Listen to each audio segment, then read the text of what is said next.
In the year 1500, somewhere in the mountainous interior of the Japanese archipelago, a fortress of stone and timber rises out of a wooded ridge. From a distance, it looks almost silent. Banners hang limp in the morning air. Smoke curls thinly from a few chimneys behind the wooden walls.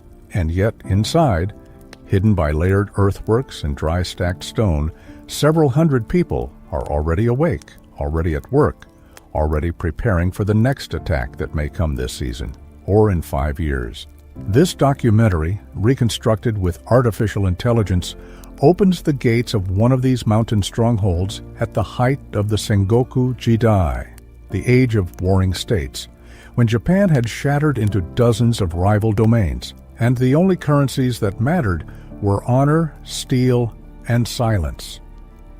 If reconstructions of lost worlds interest you, consider giving this video a like and subscribing to History Reconstruction. The world that surrounds this castle in the year 1500 is one of almost constant low-intensity war. The Ashikaga shogunate, established in the early 14th century, had effectively collapsed as a national authority a generation earlier. The Onin War, which devastated two-thirds of the capital city of Kyoto between 1467 and 1477, is remembered as the conflict that opened the Sengoku period. After it, the shoguns retained ceremonial prestige but little real power outside the capital region. In the provinces, a new class of regional warlords known as Sengoku daimyo had emerged, ruling their domains without imperial appointment and answering only to the strength of their own armies. Historians estimate that during this era, Japan was divided into dozens of such rival states, locked in shifting alliances, betrayals, and seasonal campaigns of raid and counter-raid. The castle on the ridge is the visible expression of this fragmented order.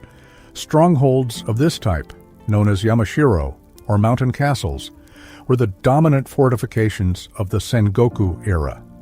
By the late 15th century, the more important of these complexes had grown into elaborate, multi-layered fortresses, exploiting the natural shape of the mountain to multiply their defensive value.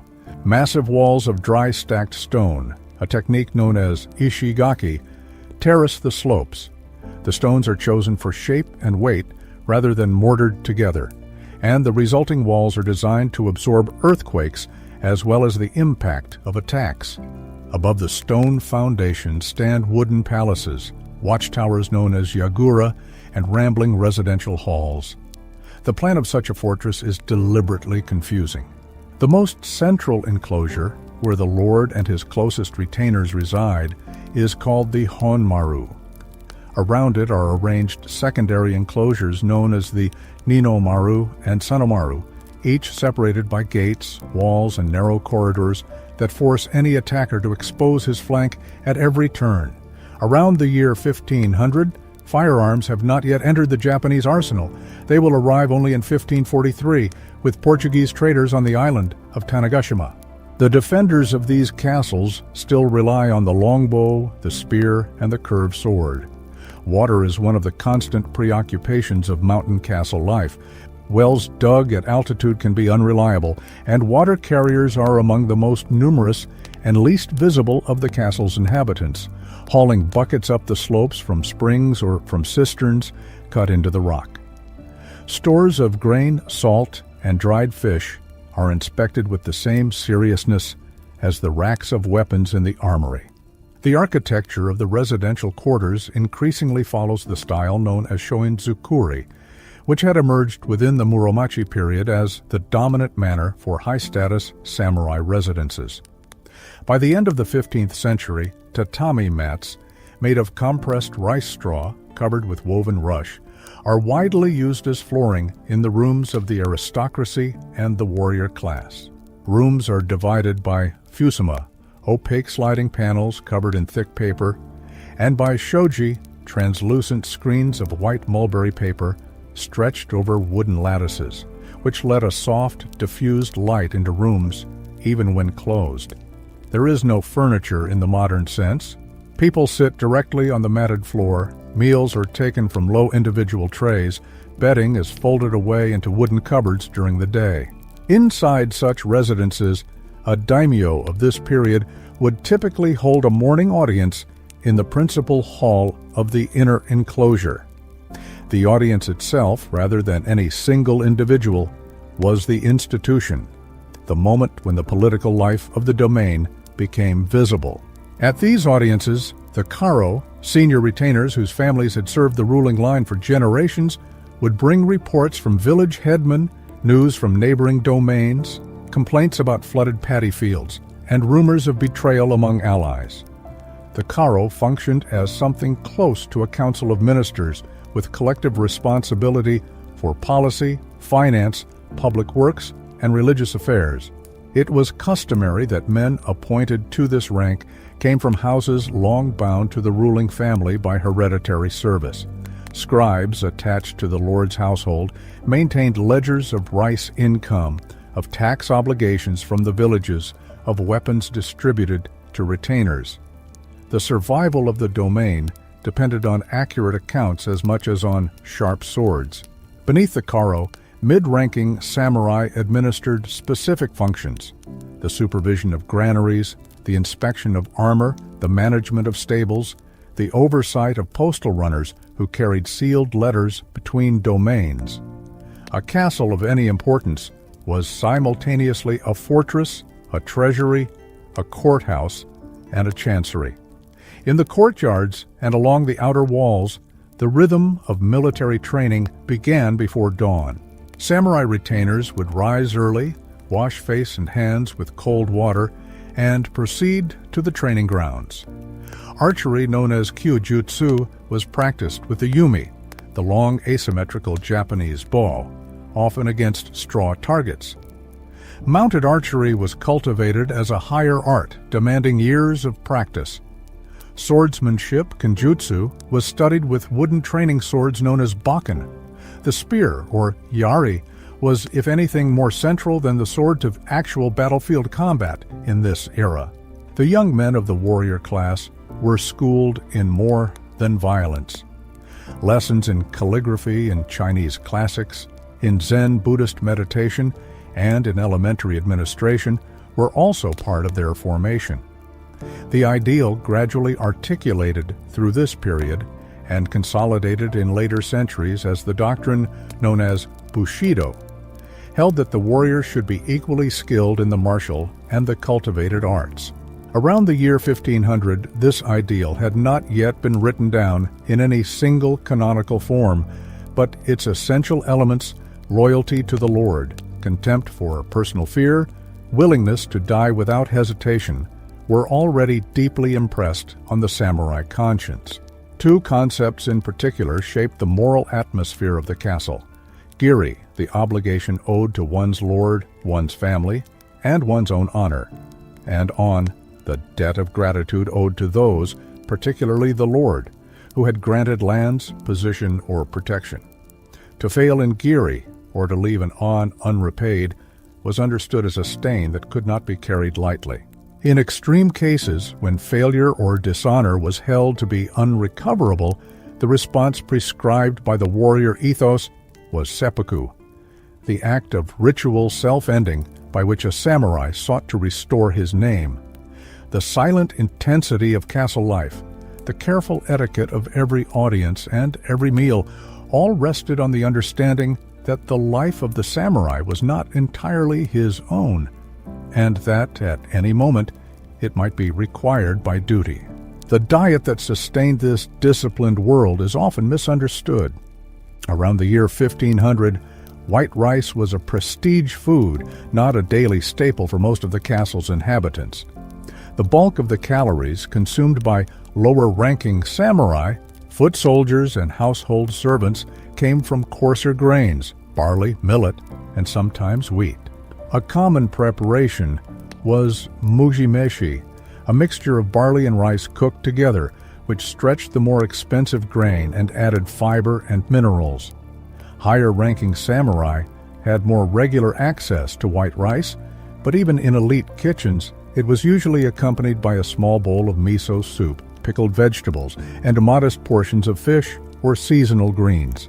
Miso, the fermented soybean paste that had spread across Japan during the previous centuries, was by this era a basic seasoning at every social level. Soy sauce, in its early forms, was beginning to circulate, helped by the increased availability of salt produced along the coasts. Pickled vegetables, known generally as sukemono, were prepared by salting, by burying in rice bran, or by curing in miso. Daikon radish, pickled plums, cucumbers, and seasonal mountain greens were preserved in great wooden tubs through the long winters, when fresh produce was scarce. Dried fish from the coast was carried inland and stored for months at a time. The question of meat was complicated by religion. Buddhist precepts against the taking of animal life had shaped Japanese cuisine since the introduction of Zen and other schools of Buddhism in earlier centuries.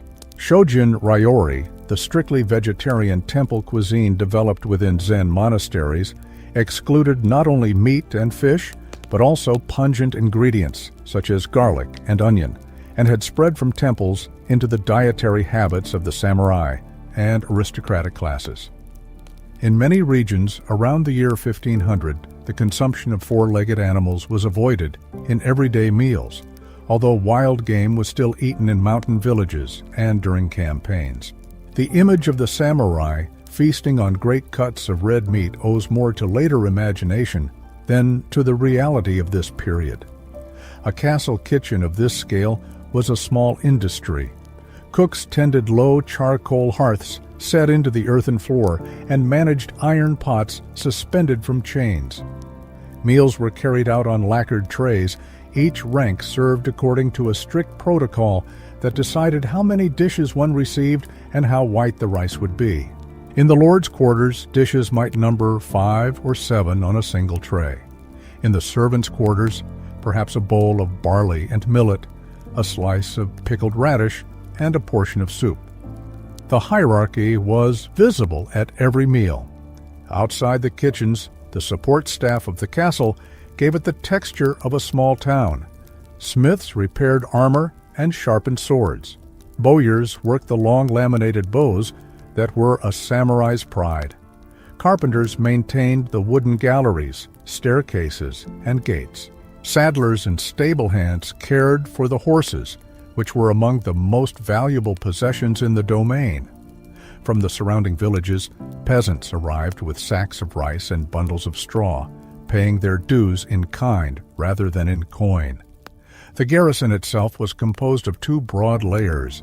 At its core stood the samurai retainers, the hereditary warriors bound to the lord by oaths of service, often only a few dozen of the highest rank and a few hundred mid- and lower-ranking warriors in a major castle.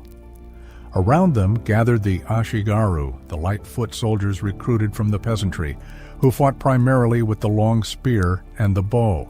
Around the year 1500, the ashigaru of a typical garrison were essentially a mass of spearmen and archers, lightly armored in lamellar plates of leather and iron, and crowned with conical hats that doubled as helmets.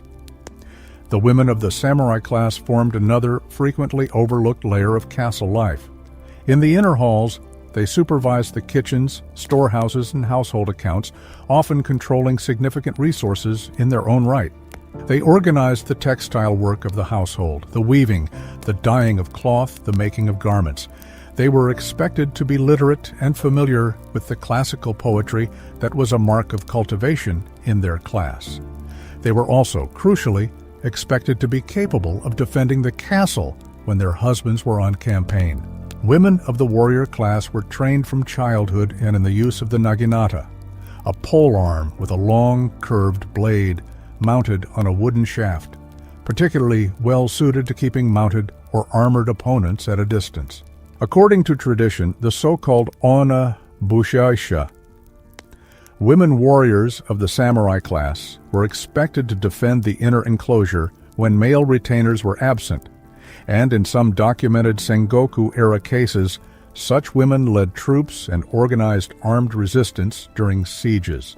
Daily routines inside the castle were structured by hierarchy and by season.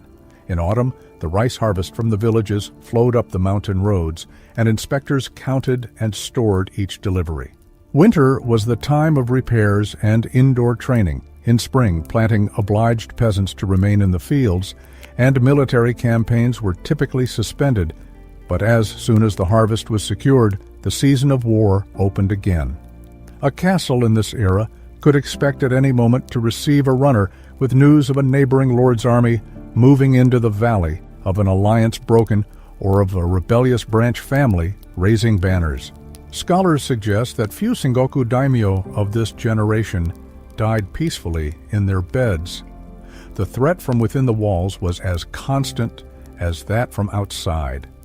Betrayal by a trusted retainer, the defection of a vassal house, the secret negotiation of a marriage that would shift alliances overnight. These were the recurring nightmares of the era. The phrase gikakujo, the lower overthrowing the higher, captured an age in which long-established families could be displaced in a single generation by their own lieutenants.